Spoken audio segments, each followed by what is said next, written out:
my sweet, so won't you come with me? There's oh so much to show in this grimdark distillery. So if you like bullshit or want some hobby tips, this nightmare priest, non-binary herald magnificent welcomes you. Hello, my sweets. Good morning, Mowgli. How are you? Boogie. Morning, morning, morning. All right, I'm pretty stoked. Today we're going to make some pretty good progress on grief, I'm pretty sure. I'm feeling like that's the case at least. Yeah, I had it in a good spot. Alrighty. Spent a good amount of time yesterday doing some cleaning, so trying to have an easier flow, less stress, less things on my mind keeping me from working. So, pretty good, pretty good.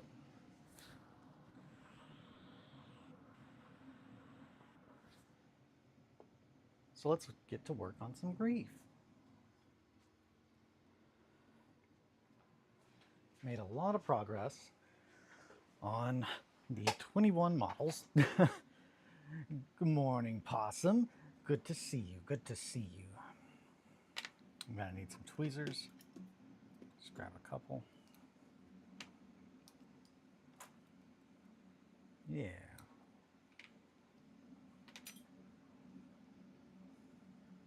So one of the guys I wanted to show him because I'm pretty pleased with him. Morning, Possum. Oh no, here comes the chat purges. We're keeping him from working. Oh no, oh you're very good. I love the chat. So here is one of the guys that I worked on yesterday that I'm pretty pleased with. I'm gonna be a farmstead defender. I still have to add a face, but he is going to get an old style beekeeper mask, which looks like a big roll of like rope, like a big rope, like face mask. But yeah, I'm pretty pleased with how it looks so far. Pretty much just took a night haunt and cut that a bunch to like make it fit on top of a Dark Souls character. And then I replaced out the scythe with a different one that I liked a little bit better. But I'm pretty pleased with it. I think that's... Also did a blacksmith. He's got a little hammer. I like him a good amount. He's good. I think that's the only ones I'm like, man, that's really good. I want to show that. I'll show the Doom Hunter. Started working on a Doom Hunter as well. So, yeah, there are 21 of these guys. All behind grief. So, a whole lot of characters that you got to make, but, or you don't have to. I'm going to. And I realized this morning after making a bunch of them, I was like, man, if I go back and tweak a few things, they could double down as characters for regular games of 1490 as well, not just Fall of Rothenburg. So that's what I've been working on. And we're going to zoom in on those piggies. Yeah. All the best bits seem to come from Night Haunt kits. Absolutely. I agree with that statement. There are so many good ones. So many good bits. All the good bits. We're going to cut that away a little bit because it looks like it's raised.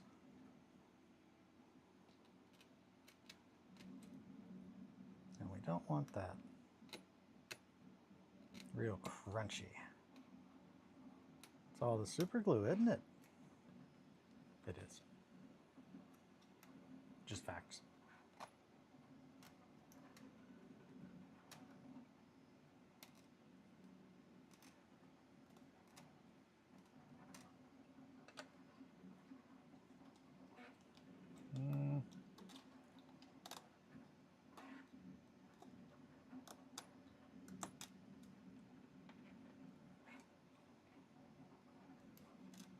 Okay.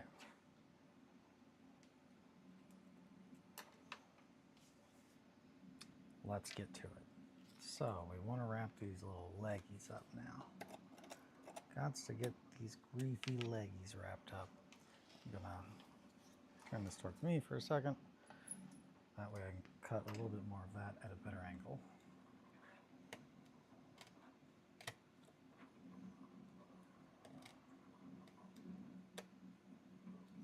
And this is pretty much just a bunch of aluminum foil and dried epoxy sculpt now.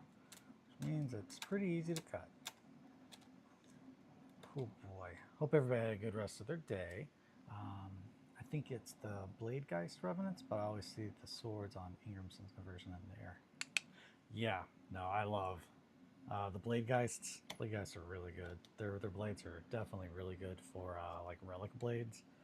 I think almost all the ones that I had have been stolen from those models and put onto like Horse Heresy models.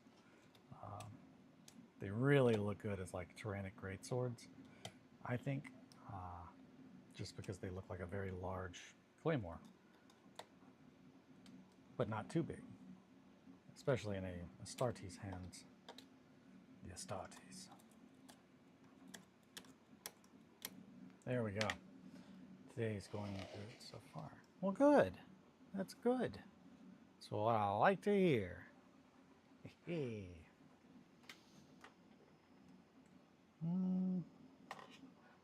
Yeah, we'll do that. Alrighty, so let's start putting some skin on this old Griefy. Oh no! Get out of there. He's like, I'm trying to get wet already. Put me in, coach. Yeah, right there. Off to a good start. Blah, blah, blah. Just a little bit. Just a little bit of super glue. And then we start our basting. Oh, everybody loves basting this cake. Grief cake. Grief cake on your birthday. It's one of the most respectful things you could do. Somebody on their birthday.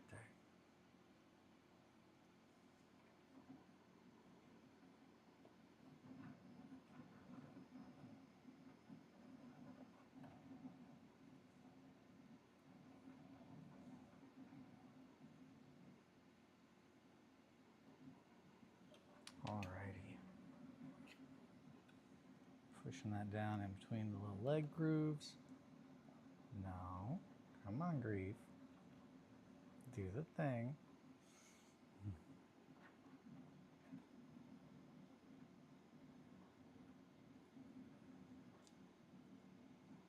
I'm going to go ahead and tear that.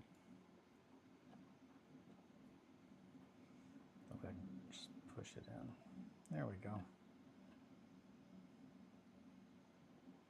Mm-hmm.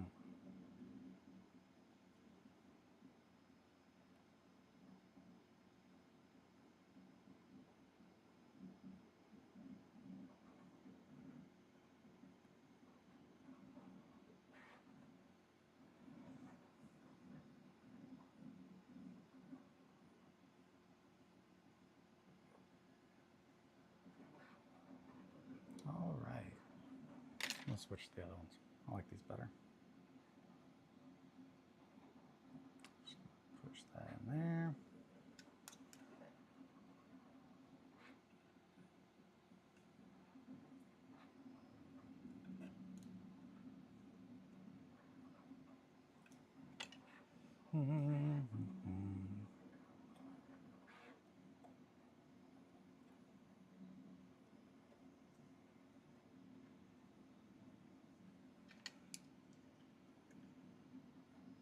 No more super glue.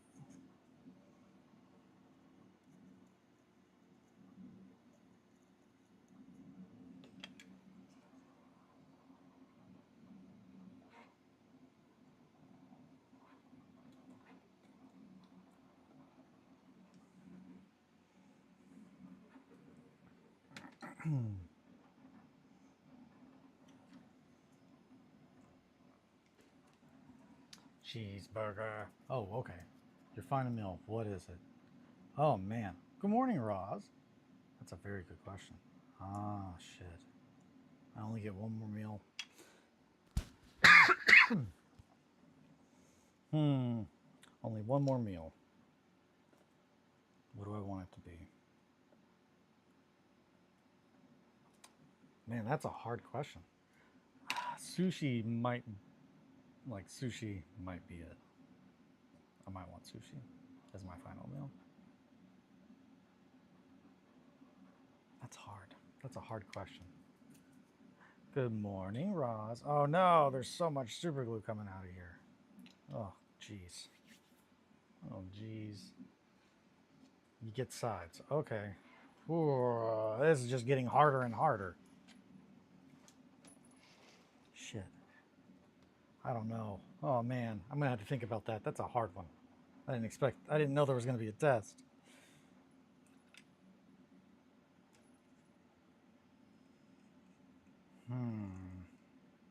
Sushi, I think, is definitely gonna be a prime thing on there. But then if I get sides, it's like I don't know. Oh boy. Tonkatsu. See, tonkatsu's great. So is curry of any kind.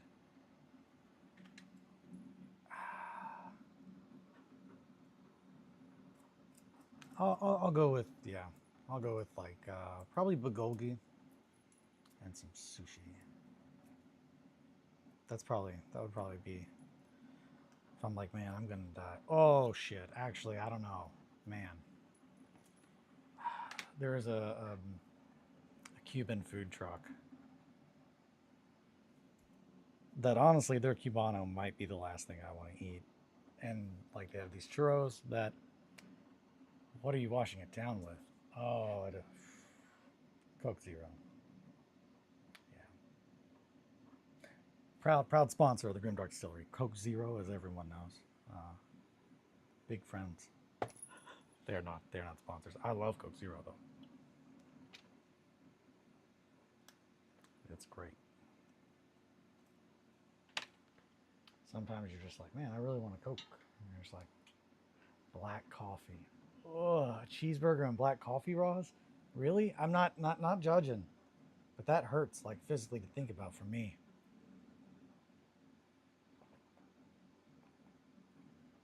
Oh, yeah. Cheeseburger and black coffee. Now, that's a dark note. Cheeseburger and black coffee is going to be hell to clean up.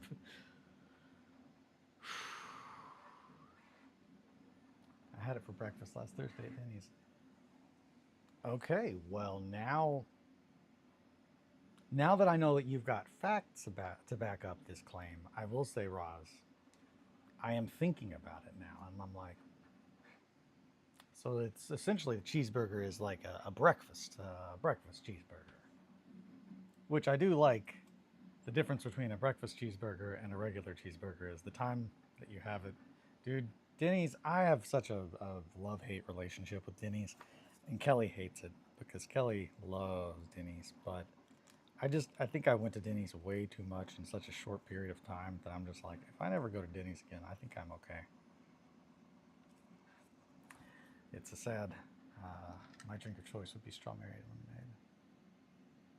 Hell yeah. I don't like strawberries. They are unfortunately one of the foods that I can't eat because they make me think of eating people. It is what it is, you know. Okay, Mowgli. Now yourself, the same question. I'm going with pot roast or brisket and potato salad for side. Washed down with watermelon. It's not flesh. It's not flesh. I know that. I'm very aware. So here's the thing. That's a good choice. And now that you've mentioned a pot roast or brisket, man, that sounds good too. I don't know. I feel like it's going to be hard for me not to pick sushi though, because like there's few things on this world that like on this mortal plane that like after I eat, I'm like, man, that was such a good choice. Now I just want to go take a nap. Now I'm just sleepy. Oh shoot. Oh no, I ate the sleepy food and now I can't get executed. Right? That's how it goes. Man, come on, super glue. Quit sticking to me. You're making me look bad. Yeah, I'm very aware that it doesn't make any sense. It's definitely a like Oh, it's just a traumatic experience. So that's what I see whenever I see most fruits. Honestly, it's the only fruits that like I really don't have any issues with are uh, citrus. I really like citrus fruits, but pretty much every other one on the list, the closer it is to a berry, the more I'm like, I can't. I physically cannot. Uh, because, and I can share it with you guys why if you would like to know. Uh, it is disturbing, but most people like an explanation. It took a long time for me to work through. Oh, hey, that's what fucked me up. I realize it now. Uh, I'm just gonna do it. Okay.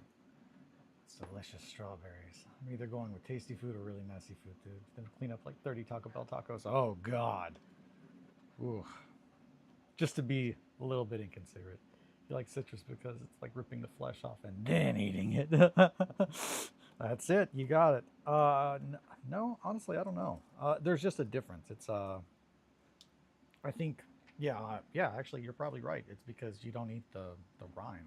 Um, but berries, particular, any kind of berry really fucks me up. Which is really was really shitty when we still had a mulberry tree outside because like the smell, like anything, it's just like being around like too much fruit can really gross me out. But it is because when I was little, I went outside on the playground in elementary school, and some cat had gutted some animal, and it's like organs that you don't eat. Uh, or just are banana citrus? No, Mowgli. No, Mowgli. No, bananas are not. And here's the other thing. Yeah, so I'm going to finish that train of thought, and then I'll get to bananas because they're a whole different thing. Um, but yeah, I can't eat most berries or things like berries. Most fruits, like majority of fruits, I cannot eat because they look like the pile that I found. I spent too long looking at that and thinking about it, apparently, as a child. Uh, and a lot of like texture was just like burnt into my brain with like associating it with that. So it's not so much that I'm like, oh, it would be like eating a person. It'd be like eating the things that you don't eat, like what you would leave in a pile, because they have like that same, not leathery texture, but like it just looks like it would be smooshy, but at first, like when you touch it, it's got some resistance to it. Just not good. Uh, in my head, that's how it all goes down in there. Which, yep, that probably explains some things, right? Bananas, though, they're a weird thing. I can force myself to eat a banana, and I say that exactly how it sounds. Like, man, I really gotta fucking eat this banana. Yeah, so that's pretty much how it goes. But like banana, like I have to be on the verge of death and needing so much potassium. And the only way that I really got around that was like whenever I used to run a lot. Um, I would force myself to eat bananas because my body was just like, give me a banana, please. And I was like, shut up, fine. And that's aggressive banana eating noises. Yeah, yeah, no, I can't. Like, bananas have to be just barely ripe. Like, the firmer the banana, the more likely I am to eat it. The moment it gets even slightly brown, I can't. I cannot eat it. It's too mushy, and I'm just like, nope, nope, nope, nope, nope, nope, nope, nope.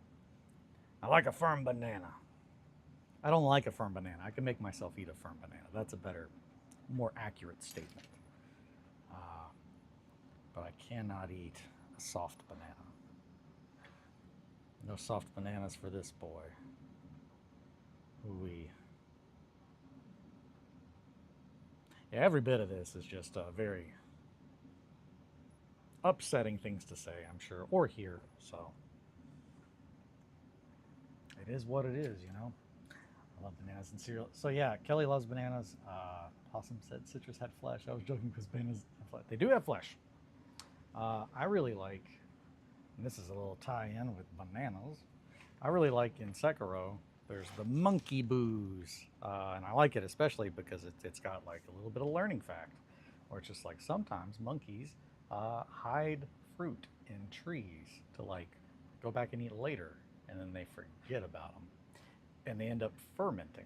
Um, and then you just have a bunch of monkeys just eating these like really jacked up bananas or other fruits and just get all sorts of wild. They'd be wilding up in those trees from all the monkey booze. But yeah, in Sekiro, you can find some monkey booze and give it to the sculptor, I believe. And he's just like, oh, monkey booze.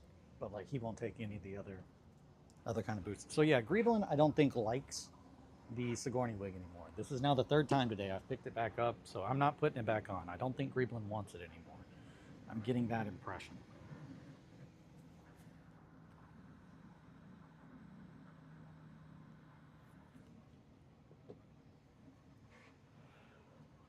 Also, yesterday, while not being entirely sober, I might have posted something in the Gornival chat uh, talking about painting with blood and using other things that most people don't really like the monkeys that get high on centipedes. Wait, what? And also, that's where the drunken monkey technique comes from. That's awesome. Is that what Jackie Chan does, or is that he just the drunken master techniques? I don't know. Jackie Chan. I could watch Jackie Chan stumble through any situation and be very entertained because that man somehow no I'm being oh okay I was gonna say I kind of could believe that watching Jackie Chan stumble through anything and like it seems like even he's surprised that he's able to be like oh shit is just so rewarding to see. I'm just like, man, it's like if you took like how I feel inside all the time and made a man do that. And that is essentially like physically, it's how I mentally feel all the time. It's just Jackie Channing my way through life, um, which is part of the reason that I encouraged my nephew to say, I'm Jackie Chan. Because it's just like, man, you look at Jackie Chan, you're just like, he's doing his best, I guess, you know. A lot of stumbling, a lot of flopping around, flailing, a lot of flailing. I love flailing. Poison secretes off their body, and the monkeys intentionally scare the centipedes to get them to secrete it. Man, that's wild. That sounds like some monkey shit, though. Like, for real. Monkeys like to do weird shit, especially when no one's looking. Honestly, a lot of the times they do it when people are looking. They're like, I don't give a shit. I'm a monkey.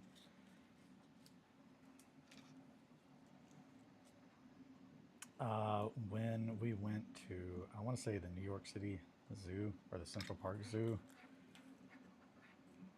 it was either that or the one in Miami. I don't remember which zoo.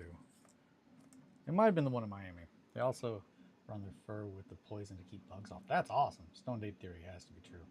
Yeah, I mean, all of this, they know what's up. They know how to fix problems. They just are like, I got to use the tools that I've got. What do I have? Well, I got a centipede. I got old monkey booze. I'll figure it out. Jackie Chan in The Foreigner. The Foreigner? I don't know if I've seen that one. Man, now I need to see that. I love a good Jackie Chan. There's pretty much just a time of the year that like Kelly and I will hit. And we're currently in weed season, and I mean that with all respect and love. I typically hit that point around fall, beginning of fall. I'm just like, I just want to consume media that has to do with anything in Japan, really, but mainly like feudal Japan. Feudal Japan is just like my go-to for, Jesus, this thing's just leaking super glue like a sieve over here. Come on, bud. What are you doing? Man, I remember when I got this new mat and I thought, oh man, I'm going to keep it clean. I'm going to do all. I didn't do that. It's a serious film, not a serious, silly film. I'm always in weed season, baby. Yeah. smoke weed every day. On a serious note, though, fuck Snoop Dogg. But, yeah, that's true, though. Hell yeah. Always in the weeds. Always staying down in the weeds. But, yeah, these legs are looking good. Did I just put my hand? No, okay. I just touched another spot that happens to be covered in super glue. Silly me. I need to get my little super glue applicator set up that I got, but I have not really run it through its paces yet because I haven't worked on anything super detailed. I'm sure I will whenever I get back to the Wires Trench Crusade commission. That I'm going to have to use it for. That was the thing that pretty much, actually grief is the thing that made me be like, I need to get that.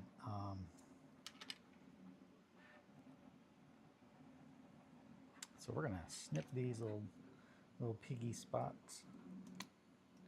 Whoop, just a snip. It's too wet to snip. Oh no! I'll just have to push it down in between them toes. Push it down between them toes. Yeah, that'll work. That'll work. It's working. I'm doing it. The monkey's fist. The monkey's pillow. The monkey. So I'm remembering now how we did it on the hands, and that's probably where we're going to be going, because this is going to take a hot minute. It seems pretty prone to messing up.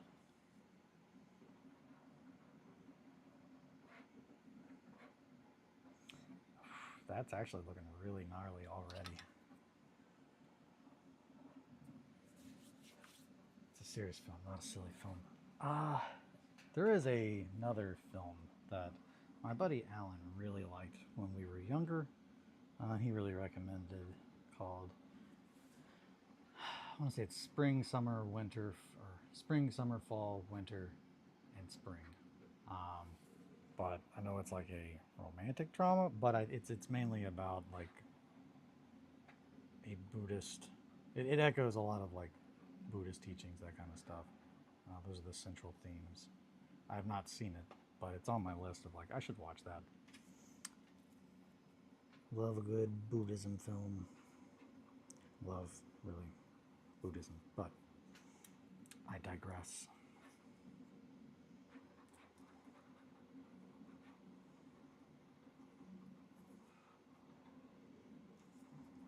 Alrighty, gonna put, okay, we can't even see my hands. Grief, you're gonna have to scooch. Scoocher, scoocher, scooch. Somehow, I don't know, I've put my hand down like a couple times and gotten really close to the super glue pile and touched a small bit of super glue and thought that I was in the pile, and I look and nope. So we're gonna just keep my hands off the mat for a little bit. No hands on the mat.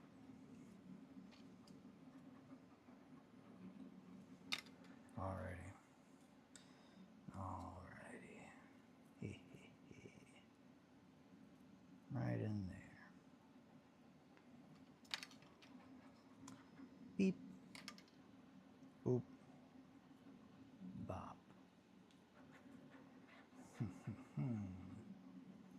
That's how we do the thing.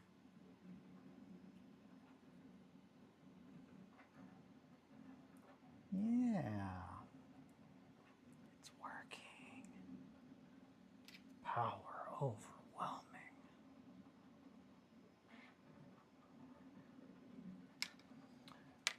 Like the stream, guys. My family depends on it.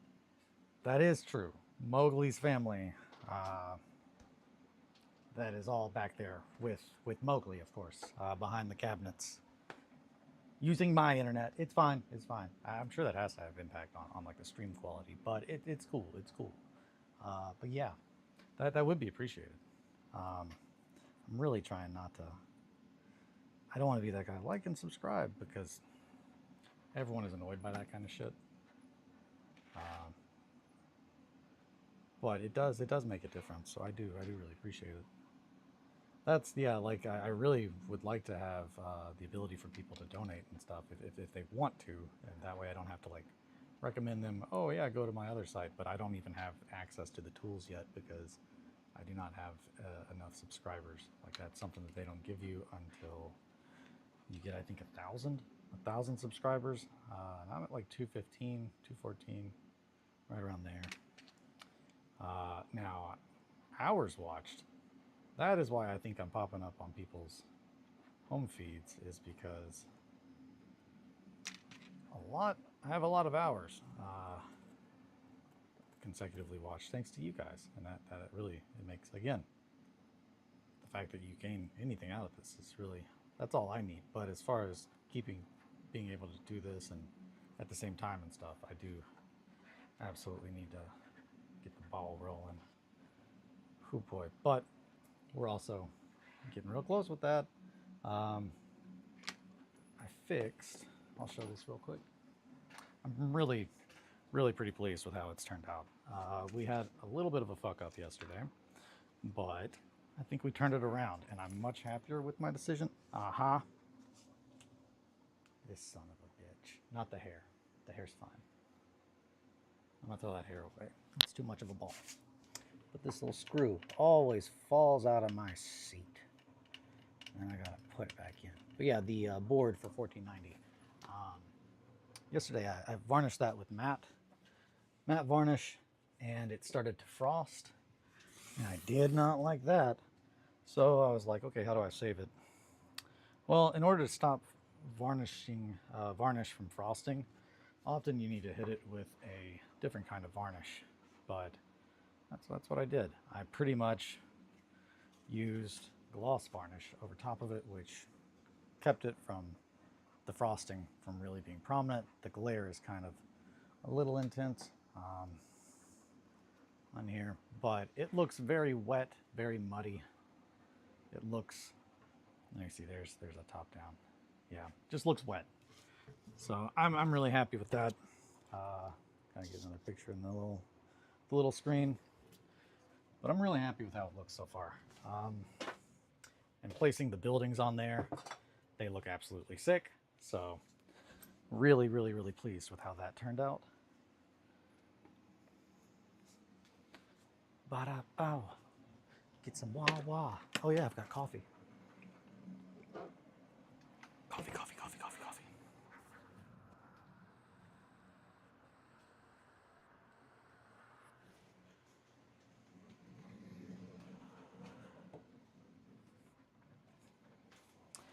Also came up with a really cool revarnish. No, so yeah, essentially I sprayed the hell out of it with more matte, and the reason that it frosts, so if moisture gets in between while it's drying, it can cause it to I'd be working regardless. It helps that you show up. Hell yeah.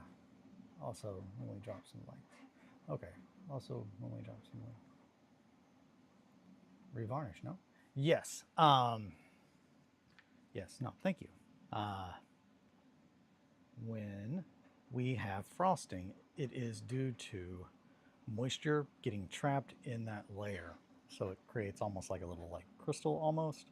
And that's not good because it definitely detracts from it. So initially I tried to take the matte varnish and just spray the shit out of it again, but often when that happens, matte will not do it, and it's mainly something that only happens with matte varnish. I've never had frosting with any other kind of varnish.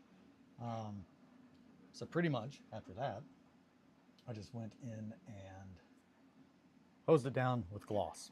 And I gotta say, I honestly like it a lot better. It looks very wet. It looks like mud, which I do love the idea of, like a very barren kind of world for 1490. But honestly, the mud, I love anything that's just like, oh yeah, you gotta get down in the mud. So I was feeling that. It also led me to thinking of a very, I thought, cool idea, which I pitched to Cody from, Your Games 1490. Essentially, like, I think I said Doom 1498, which in the world of 1490 Doom, it starts, the creeping death starts to show up in 1490, and then each year it gets more and more awful until eventually 1494 all life ceases to exist. And yesterday I was thinking about that, and I was like, man, what if the creeping death was just another of like Earth's reset buttons? Because like there's been a lot of like extinction events. Like I want to say there's been 7.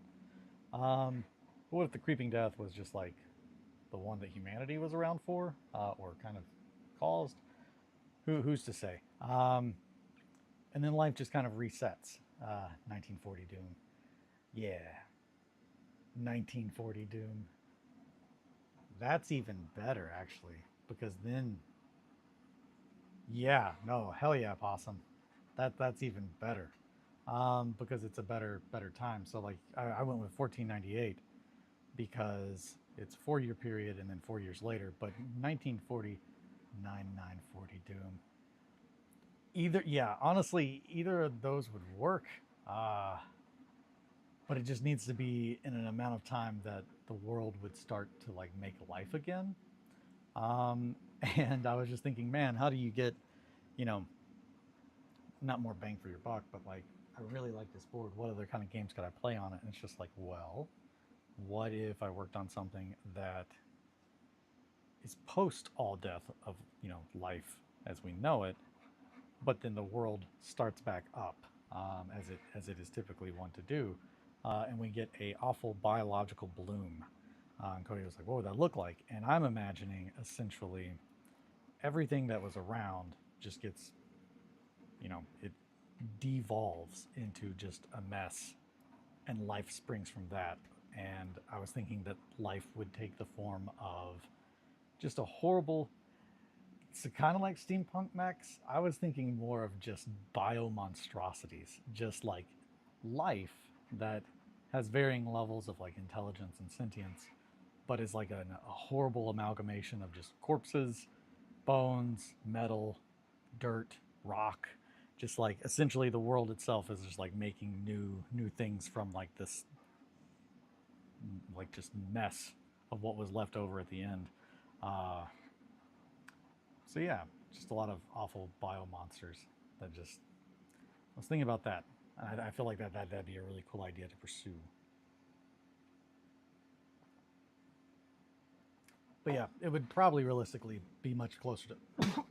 I'm so sorry. The coffee, it got me. I should have let it get cold. Um, yeah, I think either 1940, so a couple hundred years at least, but really, like thousands of years would probably take. I mean, really, it would probably take millions. But I don't know. It's hard to say. I don't know at what point in time our planet starts just taking animal and human bodies and metal and mixing them together. I'm not a scientist. That's a wire question if I've ever heard one. All right, just like the fingers, we get the piggies now. Get those piggies. Give me those piggies, Grief. Now. Yeah.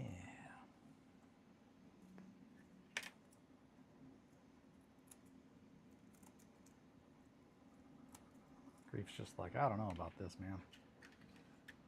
Got my pigs, touching them. Grief is very ticklish, as we all know. Not a fan of this. Ooh, hee hee hee. Grief shows up at the party and tells you, I'm ticklish. You don't ask. Grief tells you.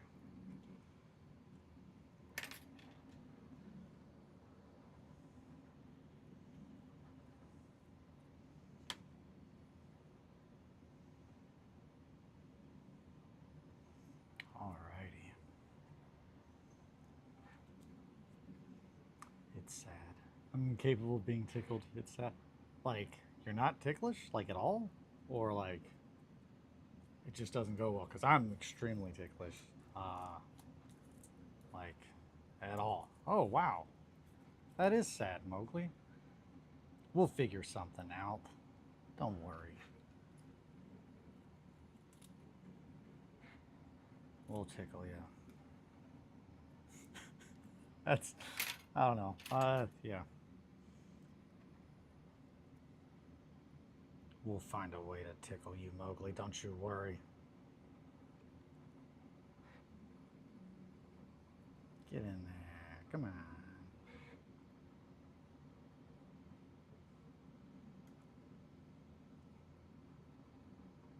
I don't know. I don't know if I would be upset if I couldn't be tickled. I think that sounds like a win. I think a lot of people would really be like, man, I wish I wasn't ticklish. Yeah, people want what they can't have, I suppose.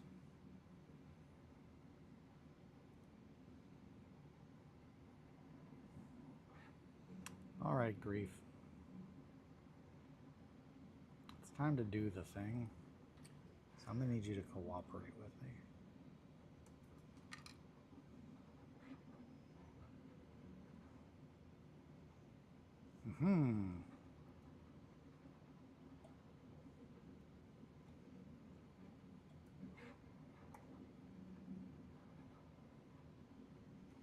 My wife is quite ticklish and hates it. I am not really ticklish, easily stifled. Oh, I am insanely ticklish, but like I'm extreme. My body is just extremely sensitive.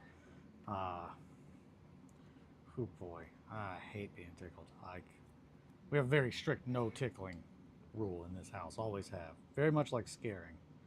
Just like you don't mess around with that kind of stuff.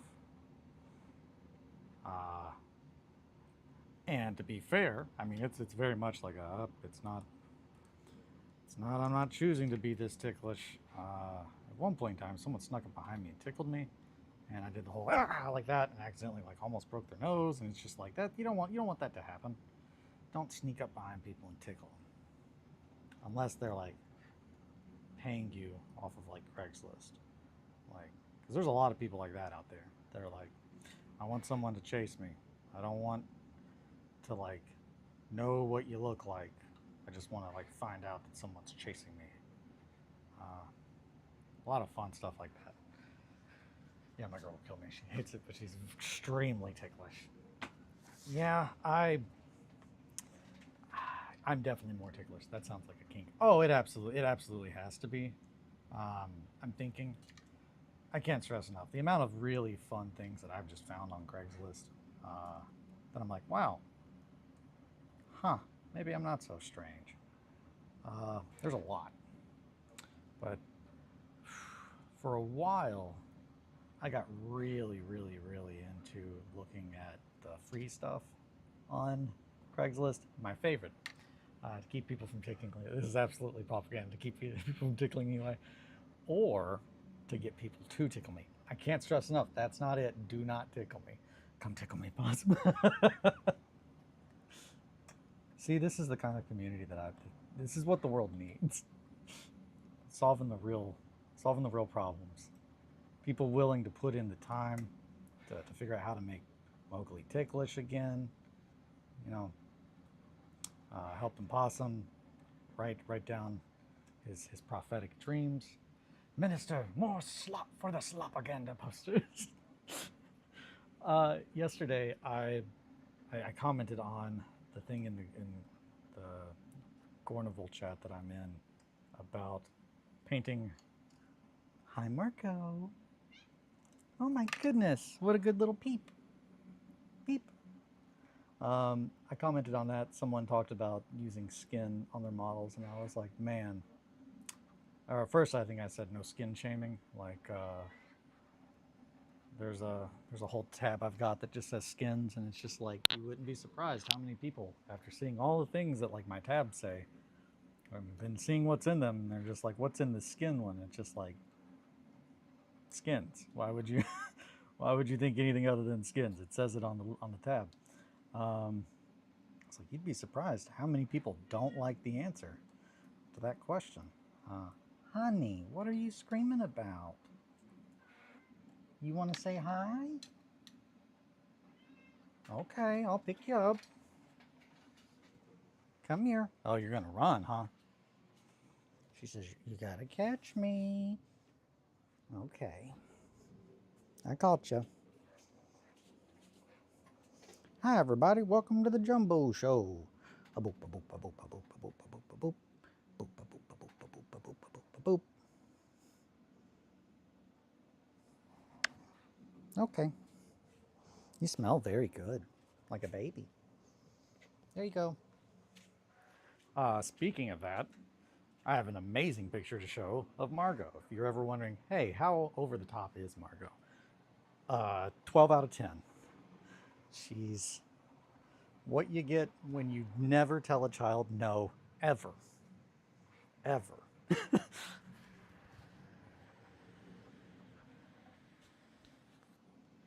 last night, while we were watching, we watched Green Room again, and Jesus Christ, that movie. It's the first time I've watched it since the original time, where I was really fucked up from it. Like, I was like, man. And when I say fucked up, I don't mean like I was stone sober watching it, and that movie scared the shit out of me. It's been a long time since a movie scared me like that. Um, Honestly, it's probably Wrong Turn, or Hills Have Eyes. One of those. Anything that, like, in the mountains, nothing you can do. Okay, so I tried to take a couple pictures of this. So Green Room we watched on, I think Amazon. We had to rent it. I'm not a fan of that. So this is not the best picture. This is getting a little bit worse, a little worse. And here you can see clearly what is happening, I think. Honey, I'm trying to explain to them. I know. So essentially, Theo is in my lap. And Margot came with the Nazi bikers. Yeah, it's essentially a band plays a show at like a Nazi venue. So yeah, Theo is sitting in my lap. Okay, here's probably the best picture of it. And Margot came and sat literally on top of him, like, and then they're just looking at each other, and he's just like, really? And she's like, what about it? But yeah, and then I'm sure her argument was probably, well, you're sitting on dad, and Theo's probably just like, that is fair. But yeah, she just sat on her brother, and it's just like, really? You're just gonna just sit on people? She says, yeah, that's what I do, baby. I do what I want. I'm Jumbo. Bye, Margot. She says, if you're not gonna talk to me and just keep talking to that little box, I'm leaving. Bye.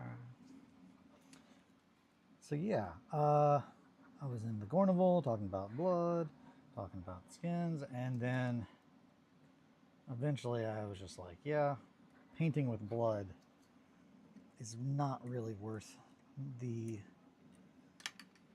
effort, because there's just so many things that they make that just very easily replicate it, and trying to actually do that is very difficult. And then I said, one of the models from my Visterian gang I actually painted with blood, and $1 says nobody can tell what it is, and that is when our beloved minister of Slopaganda was just like, okay, I'll bite. Is it this one? And I was just like, oh, fuck me. All right, I might owe Dark $1, because he was able to figure out, I think, which one it is. I'll have to look at them again, because there are two that I'm very much like, they kind of get confused in my head when I think about them. I'm just like, they kind of have the same, not the same pose at all, but the same theme kind of vibe. But yeah, no, he could tell. Dark could tell. And I was like, well, shit. But I don't know if he could tell if it was just a feel like that's the right answer. Or, and that's the other thing, is I feel like I may have even talked about that on here before. But who's to say? Blood turns brown, so not good for blood-like things. Yeah, that's with, let me grab it. I really wanted it to look as though it was, dried, had been on there for a hot minute. I think that he got it right. Hey, Theo. Oh my goodness, he's in the brooding chair. Brooding. Yeah, I'm pretty sure Dark got it right. It's one of these two for certain, but I'm pretty sure it's the one that he picked. So these two, one of them is painted with my blood and the other is painted with fake blood. And they honestly look really damn close to one another. And I'm pretty sure he got it right. Pretty sure it's this one.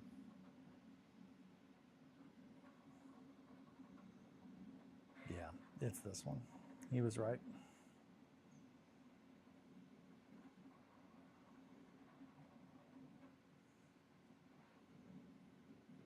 I wonder how he knew.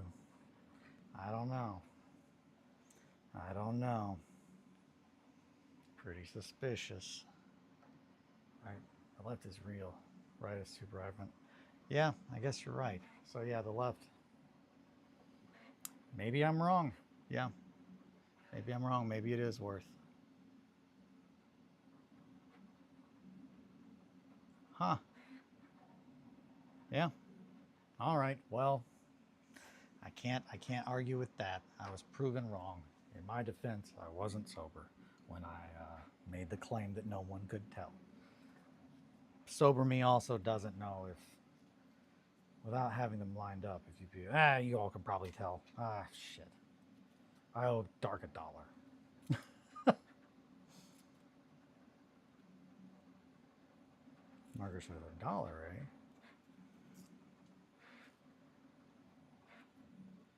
Dad, I lend dollars. Margot is a money lender. Real sketchy sometimes. It's an ongoing bit that Oliver is in large amounts of debt to Margot, and that she's constantly saying things like, "Oh, I know you got that dance recital coming up. Be a shame if somebody broke your legs." He's just like, "Oh my gosh, you're white. It would be such a shame. Thank you for your concern." It's just like, she's threatening you, bro. Don't Otagram. Yeah. If you didn't tell me, I wouldn't know, Eli. Okay. Cool. Well, maybe my statement is right. Yeah, you don't want to borrow money from Togram. Because when she collects, it's not her, it's one of her associates. And they're almost all imaginary friends or ghosts. I have yet to figure it out. But if anything, I guess it's probably closer to a ghost, like a poltergeist. Yeah, I fuck with that shit. I'm all about that voodoo shit. It's pretty cool. But yeah, Green Room. Green Room is gnarly. Gnarly movie. It definitely hits harder. Like, you're just like, oh man, that could happen. You just show up at a place trying to play a show, and then you just happen to see something really not good. And now you're involved, and it's just like, oh god.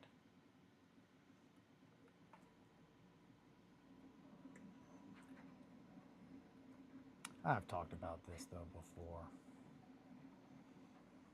I digress. Okay. Putting a little more glue on the piggies. And this little piggy went wee all the way home. Let's bend that toe just a little bit so I can pull this one out. And we are definitely going to go back and, after these are properly coated, bend them back where we want them shape-wise.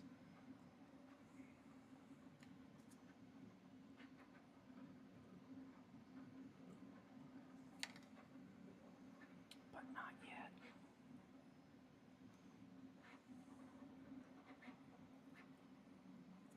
Come on, paper.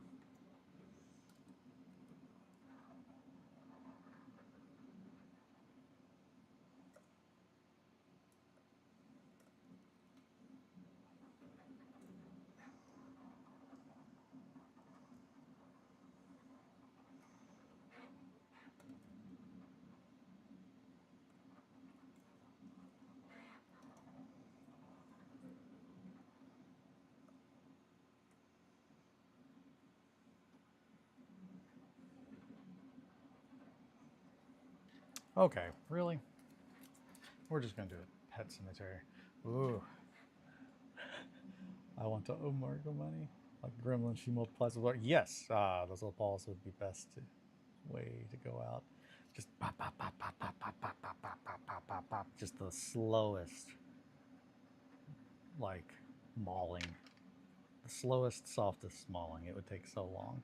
Imaginary ghost friends. Pet cemetery. Ooh. I know Pet Cemetery messed up quite a few people.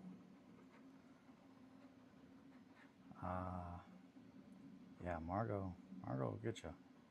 She's ferocious. So we always say that she multiplies by spore, which is where all the Margo spores come from. And that's also where the idea of the grink from Wretched's Merkborg stuff, that's where that came from. Margo's hair. She gets tufts, like, and that's where all the little hair that I get is from. I can show a couple of those. It's been a little bit. But yeah, she gets these little spores that just build up, and then eventually they work their way out. And if you don't pick it up soon, you get another jumbo. And she says there can only be one, so you don't want that. She says, nope, you don't want that, trust me.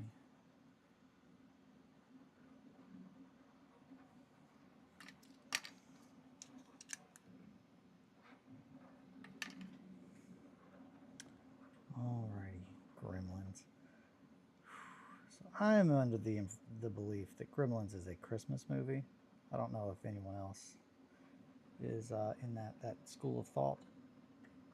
Some people think it's a Halloween film. I always associate it with Christmas. Save her hair for a life-size version. So I've got a good amount over here that they just accumulate, and I try to clean them up every now and then. Here's just a bunch of Margo spores. Also, we are super focused. Let me zoom out. There we go. Yeah, here's a bunch of Margo spores. They're very, very soft. Like the softest stuff in the world. Can't even really feel them. No weight at all. She's made out of clouds. You touch Theo and you're like, man, that guy is soft. And then you touch Margo and you're like, what even is this? The softest girl in the world. I've yet to see it, but the timeline is Xmas, right? For what? Oh, definitely a Chumbus movie. Oh my gosh, I'm so sorry. Absolutely Christmas. Definitely a Chumbus movie. I've yet to see it, but the timeline is Xmas, right? What is the timeline? The timeline for what? Which makes it scary because one scene the car stops. Oh, yes. Okay, yes.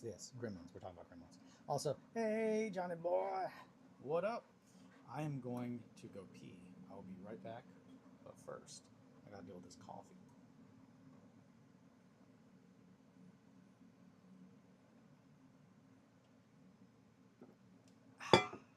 Coffee Slade.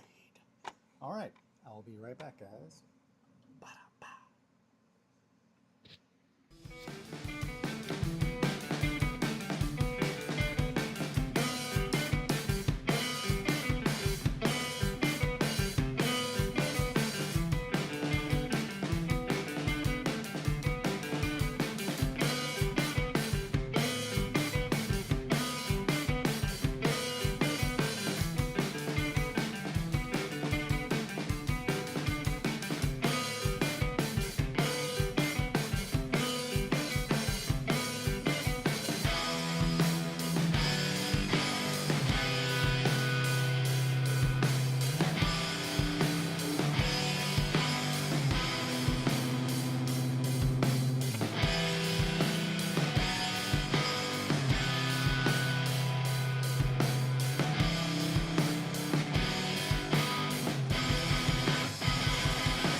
she comes, she's made of bronze and stone. And I'm just fur and teeth and blood and bitter angry groans.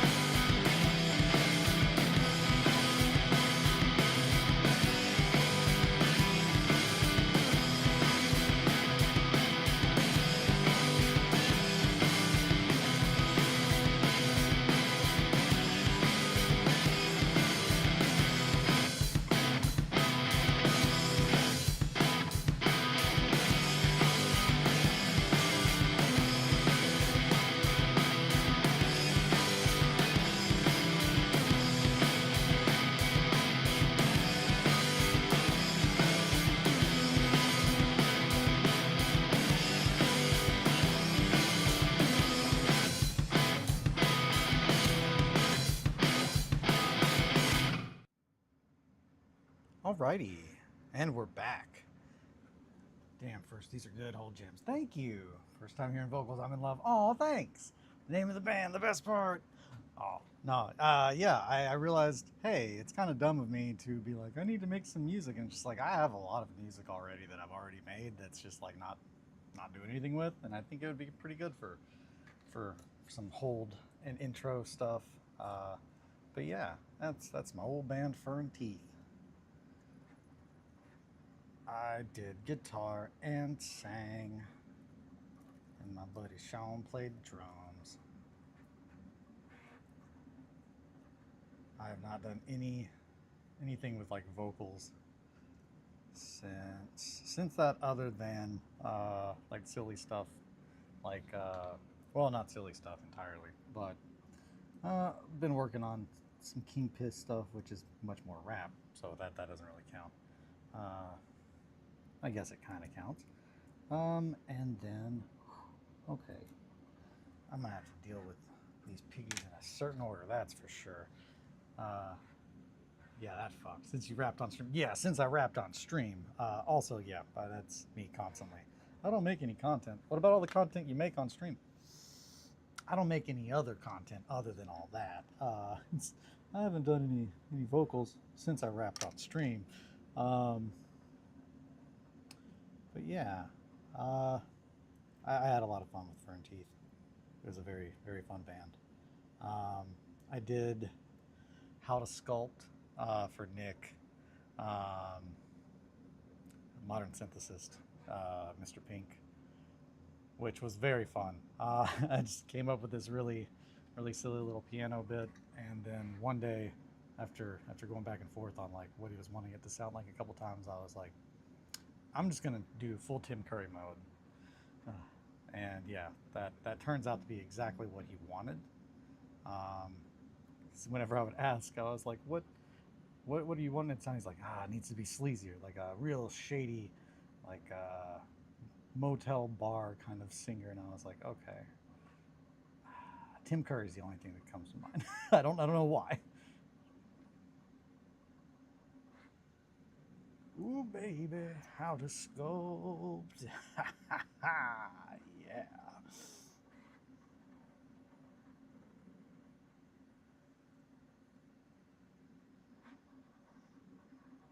But yeah, no, it's fun. It's fun playing music. It's been a hot minute. I don't know if I'm at liberty to say, but I'll say it anyway. Since I have this 70s Russian synth pop song stuck in my head. Ha, 3/8. That sounds wild. Russian synth pop. I'm probably here for that. That sounds pretty dope. Come on. I don't think it's wet enough. Gotta really baste this paper. Get in there. Get basted. I'm getting glue basted.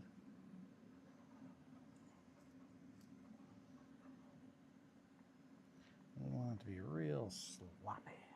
Also, we need some right there.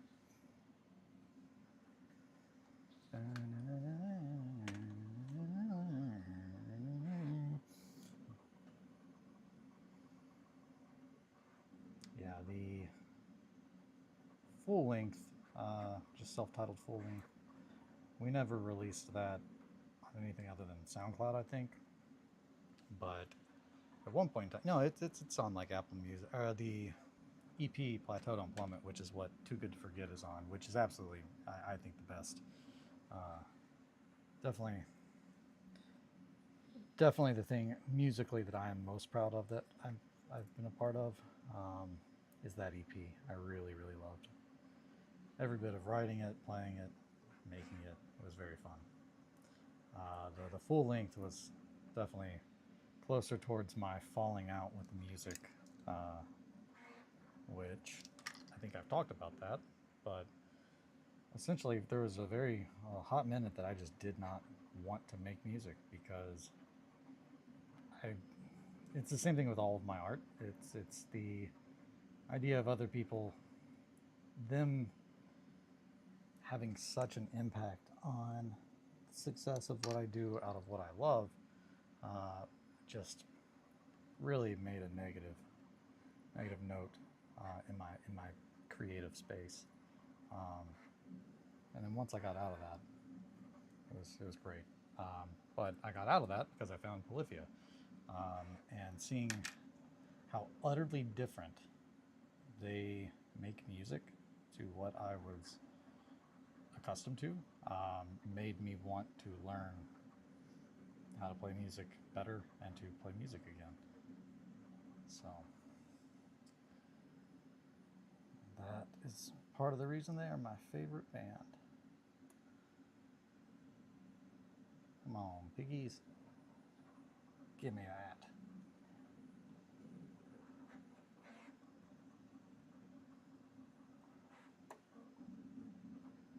Also, we all know that Tim Henson made the Muppets. Oh, Dad, look, I'm like Tim Henson, making Muppets and shit. Longtime listeners, that's a inside joke about Margot not knowing. For new time listeners, I think everyone else has heard that. If you've been here, you probably heard the bit that Margot does not understand the difference between Jim and Tim Henson. She thinks that they are one person.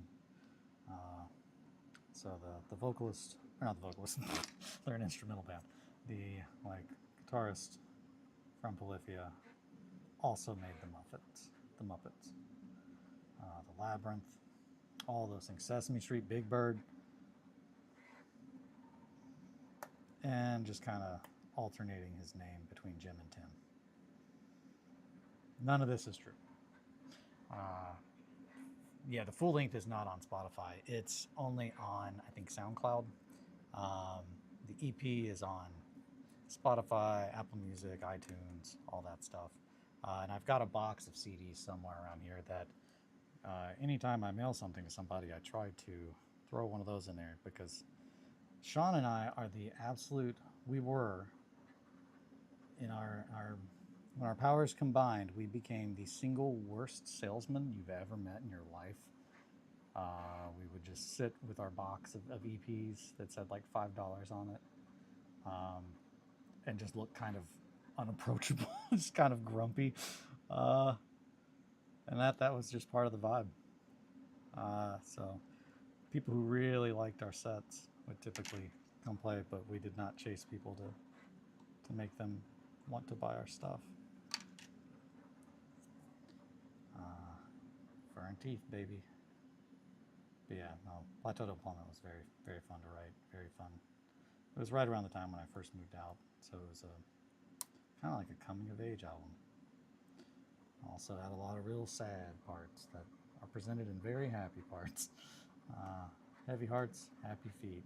That's what makes a fur and teeth, as they say.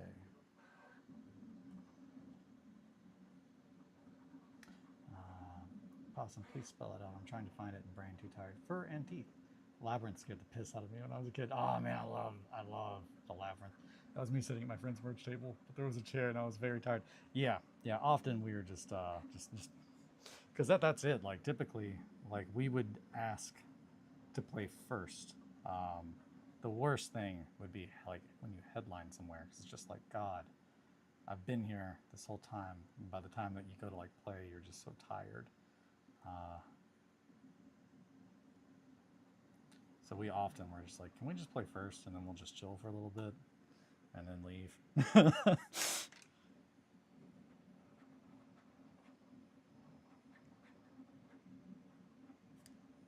Come on. There's something in here. I see it. It's a very, very, very, very thin layer of super glue. Yeah, fur and teeth. I've also got stickers of those. I guess I should include those. They're in the same box. It was at the tail end of a 7-hour. Jesus Christ, that is nuts.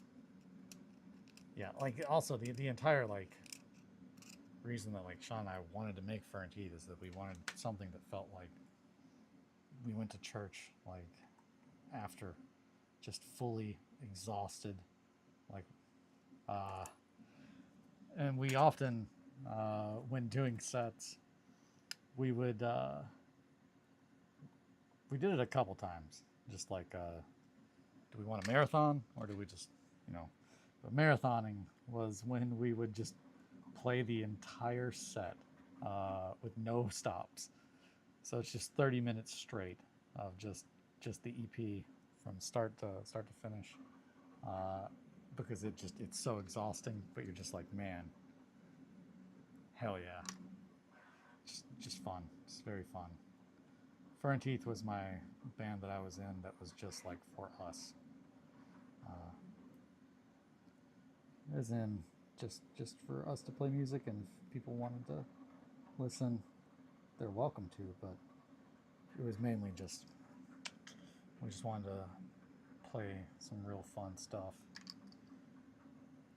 that is intense to try and do as two people, and it not sound like two people, but that's how we you know, the biggest way to do that is by having two very big, or the easiest way, let me rephrase it, the easiest way to accomplish the sound of a full band is to not go too far out of the mid-range.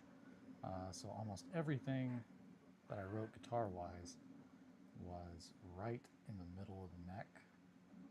Not too much high notes, not very much bass. Eventually we did get bass players. Ed played a show or two with us, and then eventually we got our boy Marky Mark to play bass for us a show or two. And we were writing new stuff at one point in time, but that fell off. It's hard to keep up with all the things. But yeah, playing out two very big amps will give you the sound of more than two people for sure, as long as everything else lines up, like tone-wise. But the reason you would do most of the stuff in, you know, the middle would be so you don't have noticeable like sonic, like emptiness on highs and on lows. So when you go to start playing really high stuff up on the neck, it's just that, and then you lose all low end because you're the only one making sound other than the drummer. But yeah, lots of thought. Fuck. Come on. Get back on there, Toe. Speaking of bands, Toe is a great band. If anyone is looking for a recommendation, that is one of my favorite bands. They are a Japanese band. They are so fucking good. Love Toe.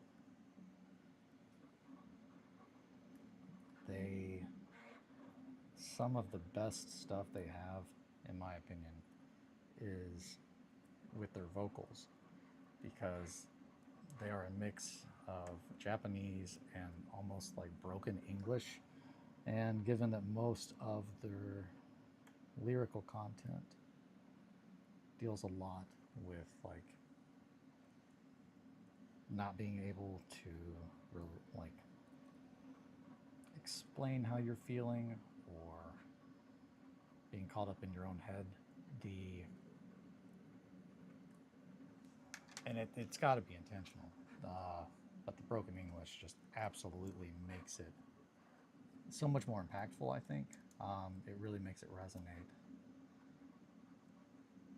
I would really recommend the album For Long Tomorrow.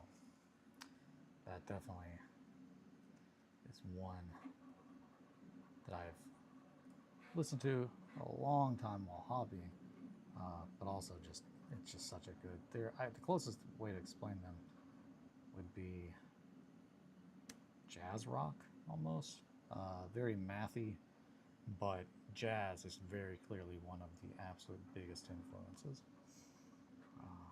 But I love Toe.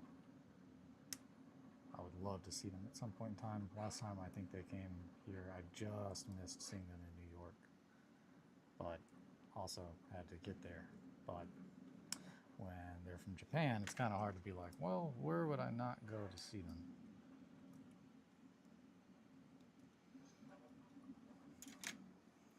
Because it's not going to happen very often. So if I want to see them, I got to go do the thing. Jesus, this is just covered in super glue at this point. Come on.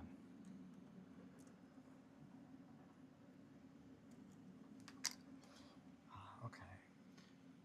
I'm so sorry, I was on the band is called Fur and Teeth. What's the song called? Okay, hold on. I've been up since 3 a.m. and worked. It kind of sucked. The music was good though. Hell yeah. I'm so sorry. I've zoned out. The band is called Fur and Teeth. What's the song called? The BRB. Too Good to Forget. Yeah, the intro and the BRB are both from Too Good to Forget. It's 9 minutes long. It's like it's in the dead center, the middle of the EP. Thank you. I've dropped a link to the Fur and Teeth Bandcamp in the music channel, the Discord. Oh, thank you, Possum. Double thank you. I have a CD from the street brand I saw in Tokyo called Kilimanjaro Peanuts. It's pretty fun. That sounds very fun. That sounds very fun. I love Japanese bands.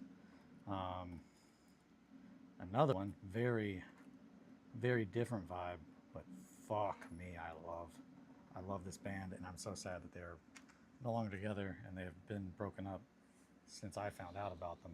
But Inflow is a very solid music group that is, I guess, pop with rap. But they have an album called Kyo, and that album is played a lot in my house. It is so good. A couple songs Margot very clearly likes. Yeah, when they're playing, she's just like, yeah. She has a look, if I can just tell she appreciates it. I know she likes Polyphia.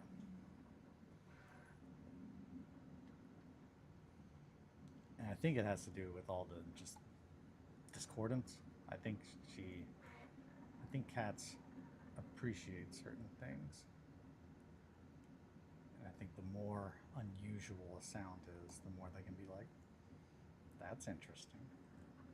But that's so much of what Polyphia's music is playing music technically correct, but like in an extremely discordant way, because the guitar is the piano essentially, that instead of, being in a straight line, it's like a matrix. It's if you broke a piano up like a matrix, because you can play the same note in different places, but it will sound different because of the gauge of the strings and whatnot.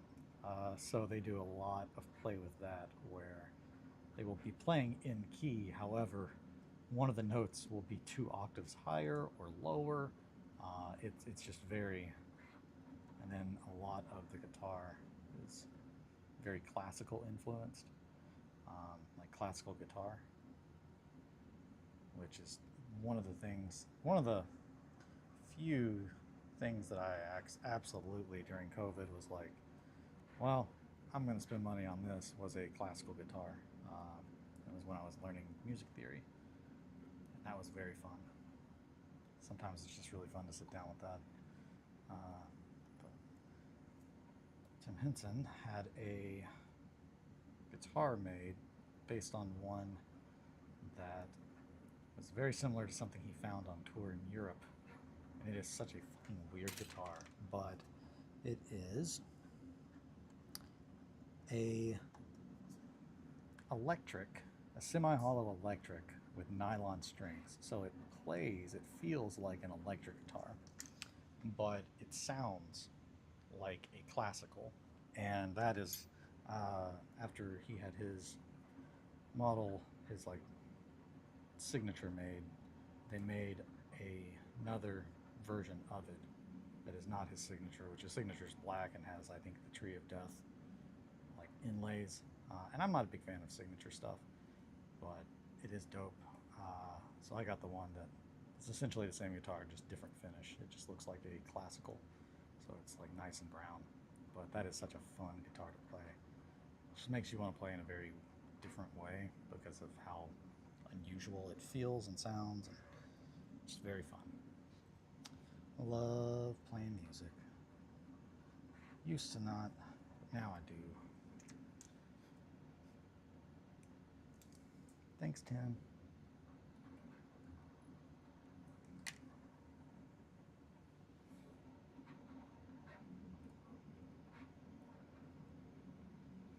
Which that's the whole reason that I made music for Modern Synthesist is, well, and that's the reason that I was making a model for Tim. I started playing music again, and that's how Nick found out that I made music. Is it was shortly after the time I started again on a call with the Wires. We used to do a yearly like Christmas, like New Year's kind of call between us all. It was just a big fun romp. But through that is where Nick found out that I made music. So he was like, would you be interested in making music for my channel? And I said, absolutely I would, because fun fact, Nick is the one that made me finally try my hand at sculpting. So it's just like one of the things that I love the most. It's just like Nick kind of brought into my life. So what better way could I think to pay homage and honor him than by making music, and then turn around and the guy that made me want to make music again, make him something that the guy that, you know, made me want to try my hand at sculpting like inspired. So it just seemed like a very fitting thing to do. That is a very bulgy toe. We need to tighten that up for sure. Sorry about the stream of words there. If I'm ever talking too much about shit you guys don't care, let me know. You know, nobody wants to hear this. Talk about something weird. Yeah. I had an electric guitar when I was 7. I learned to play it, but it burned in a house fire, and I said, "Oh, that's awful. I'm sorry, Mowgli." The ability to play. I still have the tiny amp my stepdad gave me. Hell yeah. No, well I'm very sorry about the house fire. That's tragic. It's horrible. Glad you're okay. But it definitely, I enjoy making music now, just because I do it for myself, and that's the big thing. Is I think the more I do things that are just for me that I love, the more people naturally are just drawn to it. So.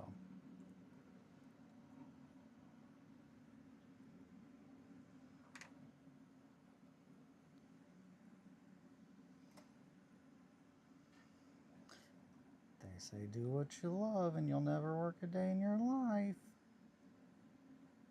What they don't say is then you'll just be doing that thing as work. But again, if you love doing it, it's not really, doesn't really feel like work. It feels like doing what you love. It took a long time for me to get that. Still working through it too. But I feel like the morning hobby hangs and this channel are really the best way to go about doing it. Showing people what I like, doing what I like, trying to be a little bit of good in the world. Yeah. Aha, that didn't explode everywhere. Little tiny amps. Tiny amps are fun. I still have my very first amp that came with the first guitar I got, which was a Epiphone Les Paul Special 2 BB. And my little amp that came with it is pretty much what I use now for testing. Anytime that I do any kind of electrical work on a pedal or on a guitar, that's the little amp that I've got right next to my bench typically to make sure it works. At some point, I purchased a tremolo, and I can show that. I've shown it on here before. Man, I love tremolos. At some point, I need to put a tremolo on my guitar Dungeon Daddy, which is the one I definitely got fucked up and ordered 4 times. Canceled it every time I'd sober up in the morning. Until eventually I was just like, fuck it. I clearly really want this. It was a cheap guitar that just I love short scale guitars. They're very fun to play because you can move your fingers very far, a lot easier.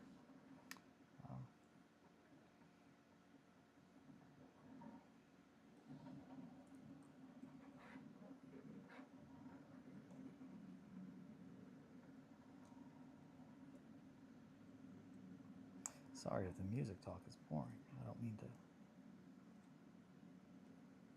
not discuss what I'm doing on the grief feet that you can't even see. Oh my goodness, there we go. Okay.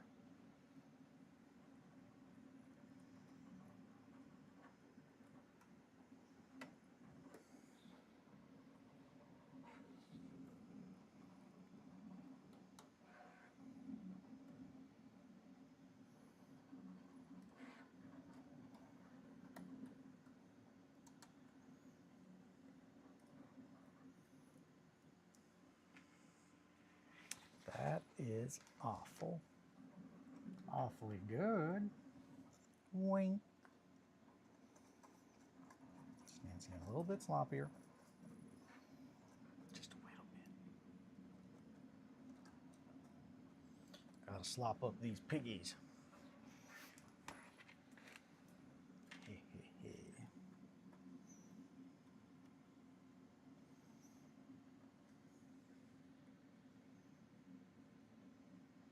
There's a cricket outside my window. Oh boy, he has just been singing the song of his people all day, all night, for days. And I was like, that's fine, man. You do you, you know.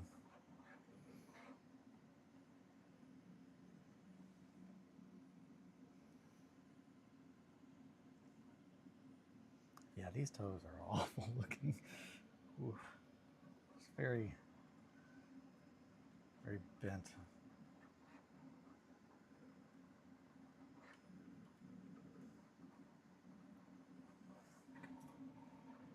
Yeah. All right, Grief. Looking good, Grief. Let's put a little more skin on them bones. So, a lot of the back is peeled off and is slopping around. The front too. But we still need a little bit of skin in some spots. I really like how the neck looks. I'm really pleased with that.